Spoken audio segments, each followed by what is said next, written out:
আটতলায় ঝুলন্ত এক শিশুকে সুপারম্যানের মতো উদ্ধার করেছেন এক ব্যক্তি। ঘটনাটি ঘটেছে কাজাখস্তানের রাজধানী নূর সুলতানে। সেখানে ৩ বছর বয়সী এক শিশু প্রায় ১০০ ফুট উচ্চতায় আটতলার জানালার কার্নিশে কোনোভাবে আঙুলের ডগায় ঝুলেছিল।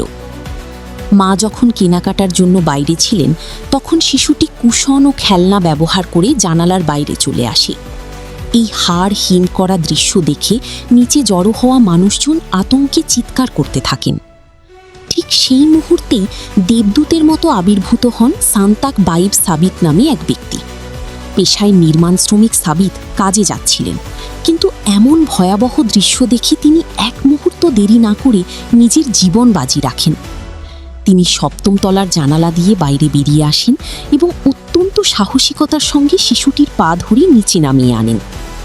এরপর নিরাপদে শিশুটিকে ভেতরে অপেক্ষারত একজনের হাতে তুলে দেন। ভিডিওটি ৩ বছরের পুরনো হলেও এটি নতুন করে ভাইরাল হয়েছে।